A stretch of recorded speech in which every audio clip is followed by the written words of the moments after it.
I'm expecting a lot of points in this game because Penn State should want to get into a shootout with Illinois.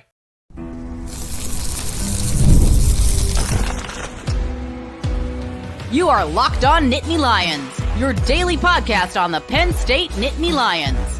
Part of the Locked On Podcast Network, your team every day. Points, points, points, and then more points. That's what you should expect from this Penn State and Illinois game. Welcome into another edition of Locked On Nittany Lions. I'm your host, Zach Seyko, and thanks so much for making us your first listen and watch. Every single day we are free and available wherever you get your podcasts, including YouTube. And today's show is brought to you by FanDuel. Place your first $5 bet. That's all it takes is $5, and you'll get started with $200 in bonus bets guaranteed. Visit FanDuel.com to get started. This is my preview and prediction episode for Penn State versus Illinois. I'd really appreciate a like on this episode, but more importantly, I want you to let me know your final score prediction, your expectations for Penn State versus Illinois. Let me know your thoughts down in the comments section. So we'll go through everything, the reason why I think this game goes the way it goes, and what to expect from Penn State when they have the football and Illinois when they have the football. I'm anticipating a lot of points here. My final score prediction is Penn State does win. We start off this show with making the final score prediction at the top and then backing it up with my reasoning. Penn State will win this game against Illinois. I'm not worried about an upset here. 38-23 is my final score. So yes, Penn State almost scores 40 points in this game. 38-23 is going to be my final. Penn State should absolutely want to get into a shootout with Illinois. Now, why do I like a lot of points? This is supposed to be a Big Ten conference game. This is prime time. This is a top 20 matchup. Zach, how can you envision so many points being scored in this game? It starts with the quarterback battle between Drew Allar and Luke Altmyer. These are two veteran quarterbacks, and they play mistake-free football. And granted, Drew Allar has the one interception this season, but he only has two from a season ago. Luke Altmyer has not thrown an interception to this point. And he's played a ranked Kansas team. He's played a ranked Nebraska team, a Nebraska team that has a really good defense. Neither of these quarterbacks make mistakes on offense. And that means the offenses will continue to sustain drives and do what they want to do effectively. Also, both quarterbacks are massively improved from a season ago. This is not the same Drew Allar. This is not the same Luke Altmyer. It definitely isn't, because Altmyer, in this same game a season ago when Penn State won 30-13, Altmyer had 4 interceptions in that game. This time around, through 4 games to this point, 0 interceptions. We'll see if Penn State's going to be able to force a turnover against him, but Luke Altmyer, like Drew Allar, is a new look quarterback. Plus, don't forget that both of them have dual threat ability. These aren't your clear-cut. Yes, Drew Allar is your pro-style quarterback. He's going to be more of a pocket passer, but he can tuck in and run if he needs to. Luke Altmyer, I would say, errs on more of the side of being a running threat, and that's what Penn State's defense has to account for. So they don't make mistakes, they don't make turnovers, and they're able to do things to sustain drives with their legs. The other reason why I expect points in this is Andy Kotelnicki himself. Difference in offensive coordinators from a season ago, but Andy Kotelnicki is actually familiar with Illinois' defense. Kansas in 2023 actually played Illinois. Funny enough, that score was 34-23. Kansas won that game, and Kansas was way out in front. Illinois tried to put together a comeback. It didn't come to fruition. Andy Kotelnicki knows how to score points against this Illinois defense. Maybe Penn State does get over 40 points, but I think there's going to be an element of trying to run out the clock, and what Illinois is going to do, I think Penn State wins, is able to get to 38 and win comfortably here. Andy Kotelnicki has game planned for Illinois in the past. He's done it with a different set of players. Now he has a better group of players to work with against an Illinois team. Penn State's going to want to speed this game up. So it's also not only what Andy Kotelnicki has in store, but it benefits Penn State to speed this game up and go fast. They want to avoid Brett Bielema switching to that run offense, ground and pound, physical, an offense that he knows very well and loves. Pound the rock, run the rock. They have 4 running backs that can do this. You want to avoid getting into a close game late down the stretch. So that's what Penn State's game plan is going to be. Speed up Illinois because you can beat them at a shootout. I don't know if you can get into a physical every other play is 3 yards in a cloud of dust type of situation with Illinois. You want to avoid that. Now let's talk about Illinois' defense specifically. I think Penn State has an advantage in the offensive line versus defensive line matchup, specifically on the interior. Illinois' interior defensive line is not what it was compared to last year. Jerzon Newton, Keith Randolph, those are game-changing type of players, not on the team anymore. No one has been able to replace that kind of production they run a 3-4, so they have the 3 down interior linemen. They did bring in a transfer, Dennis Biggs. He's done well, 2 sacks so far, but it's not the same kind of caliber, the same kind of presence, the attention that you need to give to a Jerzon Newton and a Keith Randolph. But Penn State actually should be able to run up the middle against this defense with success, and that's something that Kansas had success against Illinois' defense a year ago, and they had Newton, they had Randolph, and they were averaging 6 yards per carry. On the flip side of it, though, Illinois has to be able to score a bunch of points here to try to keep pace. Well, Luke Altmaier has some pretty good wide receivers at his disposal, Zachary Franklin and Pat Bryant. I've been told with confidence by my counterpart, Sonny, over at Locked On Illini, that this is a top 5 receiving duo in the Big Ten. And it shows. Pat Bryant already has 6 receiving touchdowns out of Luke Altmaier's 10 touchdown passes to this point.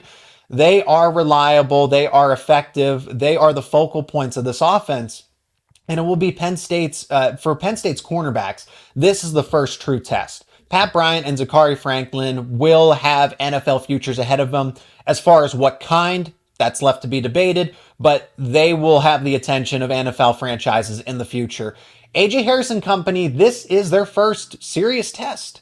West Virginia's wide receivers didn't offer that much resistance. They're better than them. They're better than Bowling Greens. I don't need to give a case about Penn State. So if I've been told that this is one of the best duos in the entirety of the Big Ten, how are A.J. Harris, Cam Miller, Jalen Kimber? I know Penn State's got a lot of depth at cornerback, but we've seen Jalen Kimber struggle at times. We've seen Cam Miller struggle at times. Since that's the case, I feel confident in A.J. Harris being able to cover one of them, but what about Cam Miller or Jalen Kimber against whoever? Pick one. Pat Bryant seems to be effective in the red zone here, but Zachary Franklin, in terms of overall receiving receptions and target share, is right there with Pat Bryant. Pat Bryant just finishes off drives. They move the football with both of them up and down the field. Cam Miller and Jalen Kimber are 2 key players to watch on Penn State's defense. I think they will win specific battles, but I would not be surprised if Pat Bryant and Zachary Franklin have the better day individually against them if they're not able to step up. Can those guys cover them one-on-one, or is Penn State going to have to use an extra safety? Is Zach Wheatley to shade over? How does Dejon Lane do that? Penn State likes to run a lot of cover 3 and man, so keep an eye on these matchups. Penn State's defense also isn't at its strongest right now. Now, while I think Penn State wins, it's because the offense is just carrying the load at this point. They are helping bail out the defense, where ironically enough, in 2023, it was the complete opposite here. But Penn State's defense is not at its strongest right now. You are missing your best defender in KJ Winston. Abdul Carter is going to have a case for that down the stretch of the season, but right now in the present, KJ Winston is your best overall player with what he's able to do to defend the run. He's effective in defending the pass as well as a safety, and he's your overall best tackler. Does Penn State feel comfortable enough to have Dejon Lane pick up that responsibility as that third safety? And Illinois can run the rock. How is the 4-2-5 going to hold up throughout the game? I feel like there's going to be a lot of bend, and hopefully they don't break here, but that's why I think it translates to some points for Illinois as well. And do you switch to the 4-3 with limited linebacker depth and a recently banged up Dom DeLuca from that Kent State game? Illinois scored over 30 points against Nebraska. Yes, it took overtime, but that's supposed to be a top 10 defense. Penn State is also supposed to be a top 10 defense.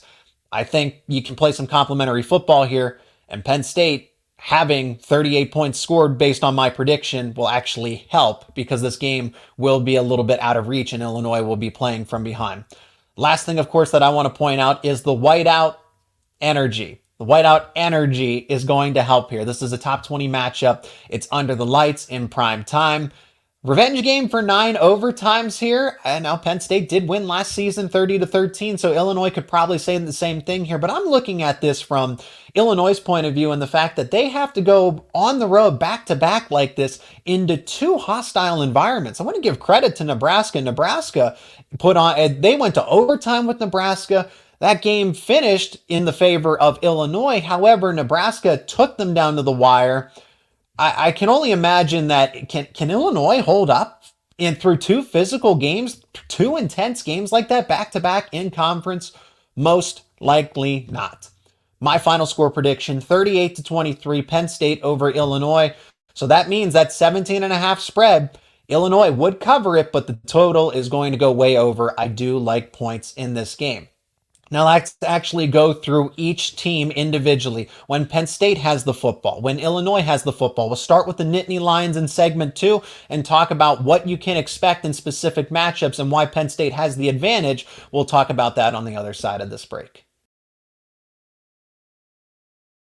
It's time to highlight my Roy Player of the Week. Roy is a new platform that lets fans make contributions directly to their favorite athletes. You can download Roy for iOS or Android and enter referral code LOCKEDON, and you'll automatically be entered into a sweepstakes to win $5,000 cash. There's no purchase necessary and void where prohibited. This week, we've selected wide receiver Amari Evans because of his performance against Kent State and his breakout season to this point. Over 100 yards receiving against Kent State. He's the second leading receiver on this Penn State team. And so that means I'm giving Amari Evans $100 via Roy. If you were impressed as much as we were with his performance on Saturday, you can show him some love. All you got to do is hop on Roy and throw in a few bucks, and you can contribute to not only Amari Evans, but your favorite Penn State players. Get off the sidelines and get into the NIL game with Roy. Again, that's Roy, available on iOS and Android. Today's episode is also brought to you by LinkedIn Jobs. When you're hiring for your small business, you want to find quality professionals that are right for the role, and that's why you have to check out LinkedIn Jobs. LinkedIn Jobs has the tools to help you find the right professionals for your team faster and for free. Now, LinkedIn isn't just another job board. LinkedIn helps you hire professionals that you cannot find anywhere else, even those who aren't actively searching for a new job, but they might be open to the perfect role. In a given month, over 70% of LinkedIn users don't visit other leading job sites. So if you're not looking on LinkedIn, you're looking in the wrong place. On LinkedIn, 86% of small businesses get a qualified candidate within 24 hours. So hire professionals like a professional on LinkedIn. And LinkedIn understands that small businesses are wearing tons and tons of hats and might not have the time to devote to hiring. And that's why LinkedIn is constantly finding ways to make the process easier and more intuitive. It's also why 2.5 million, that's right, 2.5 million businesses, small businesses use LinkedIn for hiring. Be one of them. Post your job for free at linkedin.com/lockedoncollege. That is linkedin.com/lockedoncollege to post your job for free. Terms and conditions apply. So when Penn State has the football, the matchups that I'm keying in on first and foremost, I already talked about Drew Aller, so I feel like that's out of the way. Drew Aller is holding his own. There's really nothing that I need to look for and analyze between Aller and Illinois' defense. I think Aller will have a great day, and he could throw for 300 yards yet again here, and my score prediction backs it up. But the matchup I want to watch here is Penn State's wide receivers against Illinois secondary. I don't know if Illinois secondary is that great, that elite that I've been told. I don't think they're elite. I respect them. They make plays. They force turnovers. Xavier Scott already has 3 interceptions to this point. They picked off Jalen Daniels in Kansas 4 times. They only won that game 23-17, interestingly enough. So Illinois does force turnovers here, and the offense is progressively getting better. So for some reason, they only scored 23 against a Kansas defense, but they put up 31 against a Nebraska defense. Illinois is progressively getting better on offense, again, which is why I do like points in this game. However, the secondary, the toughest test that they're going to face to this point is not Nebraska, it's not Kansas, it is Penn State. Penn State's wide receivers, same group of players relatively. Trade out Julian Fleming with Keandre Lambert-Smith is gone, Julian Fleming is in, but Trey Wallace, Liam Clifford, in addition to hopefully they get back Caden Saunders, right? And Amari Evans has been an elite And Amari Evans has had a breakout season that we were expecting on this show. The key to unlocking this offense, yes, Drew Aller's the quarterback, okay? And he's going to be the reason why this offense goes as far as it goes. But to get this offense to go from good to great is Amari Evans. And Amari Evans has been that. He's the second leading overall receiver. He had 100 yards yet again. The safeties are going to account for him, and he's just flying wide open down the field. His speed is such a difference maker. James Franklin reiterated that he thinks that his career will, quote, go through the roof. Amari Evans has big expectations here, and he's living up to them early. So Penn State's wide receiver situation is at its best to this point, because Liam Clifford was dealing with bumps and bruises. Caden Saunders has been progressively getting better from his bumps and bruises. Now you saw Clifford and Fleming get involved heavily in the offense against Kent State. Trey Wallace looks like that number one wide receiver. Amari Evans, heck, might even be the number one wide receiver with the way that he's playing, but we know it is Wallace as that versatile, clear-cut number one. Evans as that number two option who can stretch the defense. And maybe not yet in this game, but honestly, from my point of view, I would trust Tyseer Denmark, the true freshman, to get some reps in this game. Put him in on some drives, get a couple catches. I don't think he takes over a game, but against Illinois, I think he would do just fine in a limited role. So that's where Penn State is with its wide receivers. Let's extend this matchup a little further. So not only Penn State's wide receivers versus Illinois secondary and quarterbacks, how about the passing offense versus the passing defense? So I just talked about an Illinois defensive line that isn't as talented as previous seasons, but even if Illinois, let's say that, okay, you don't trust my opinion on Illinois' defensive backs and you think that they're better and can cover the wide receivers throughout the game. Which linebacker or safety stops Tyler Warren? Pick one. Which linebacker or safety stops Tyler Warren? And then don't forget about Nicholas Singleton and Katron Allen. Which linebacker is covering a speedy Singleton that can nearly reach 22 miles an hour when he hits his top speed out of the backfield? One of the reasons Kansas's offense a season ago had so much success against Illinois was because they utilized Devin Neal, the running back for Kansas, in the passing game. I don't doubt that Kotelnicki will do that again because Illinois does not defend running backs in the flat very well. You will see some routes where they cut outside and then cut back in, and that's where Nicholas Singleton, I think, over the middle can reach that top speed once he gets going. I can't envision how Illinois is going to be able to adjust to that. So focus on the wide receivers all you want, but they still have Tyler Warren, Khalil Dinkins. Luke Reynolds is now becoming a trustworthy player as a third tight end. Penn State's got plenty of options outside of the wide receivers if you still don't think that they're that much better, that they're that improved. Andy Kotelnicki attacked Illinois' defense in a variety of ways last time. He can do the same thing with better talent now at Penn State. Let's highlight that Penn State O-line versus defensive line matchup that I had mentioned. Illinois' front seven defensive line linebackers are solid. I think the linebackers are solid for Illinois, but it's the defensive line, particularly the interior. So for Penn State, when you're looking at this, Jerzon Newton, Keith Randolph are not back for this Illinois team. Illinois' defense did give Penn State fits, but Penn State's defense was able to smother Illinois' offense a season ago, and that's how that game ultimately ended. Illinois' defense just couldn't stay on the field long enough because Illinois' offense wasn't sustaining drives. But the offensive line has question marks. But as I've said previously about how Penn State should be feeling going into this game against Illinois, your offensive line has shown you that it's playing better than expectations. And it's 100% healthy, knock on wood, okay? But to this point, you have all five starters available. You have all of your depth available. You couldn't be more excited if you're Penn State for the offensive line to this point going into a Big Ten conference game in prime time. The secondary for Illinois might be good, but the front seven is definitely a question mark. So how long can the secondary hold up if that defensive line, that front seven, isn't getting any pressure on Drew Aller? Drew Aller is able to find ways to extend plays. The secondary can't cover forever. I don't care how good it is. The wide receivers will eventually get open. And as I mentioned before, Kansas's offense from a season ago with Kotelnicki calling plays averaged 6 yards per carry last season in that 34-23 victory. Nicholas Singleton and Katron Allen can absolutely do that. Kotelnicki, at the end of the day, knows how to attack this 3-4 defense on the ground, through the air. Illinois' defensive coordinator is basically on record admitting that he's been thinking about this game for a long time, that he's had sleepless nights thinking about what Andy Kotelnicki was able to do with Kansas's offense a season ago. And a big part of this is going to be that upfront matchup in the trenches. I think Penn State's offensive line has the advantage over Illinois' defensive line, and it's just not going to help out the secondary. It's not going to be complementary football. So that is why I do think Penn State wins this game. Illinois is going to have the football. Illinois is going to offer some resistance here. They're top 20 for a reason. They defeated Nebraska. They defeated a ranked Kansas team. What to expect from the Fighting Illini when they have the football? Well, if I'm Illinois, I want to do this against the Penn State defense. I'll tell you what it is on the other side of this break.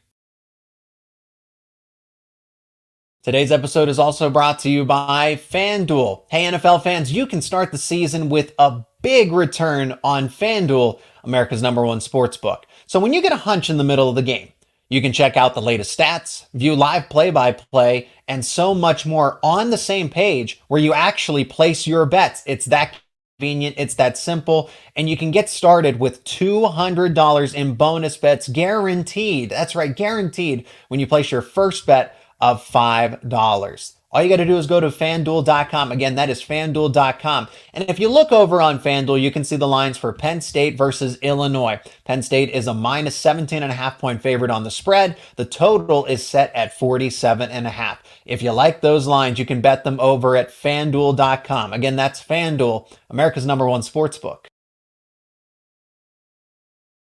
Now, when Illinois has the football, at its core, I mean, this is a Brett Bielema coach team. So this is a run-first team. It's a physical team. Now, they do operate out of the spread. Luke Altmaier can, run the option. He can do a lot of things with his legs. They have pretty good wide receivers. So that's created more of a hybrid offense with this spread look.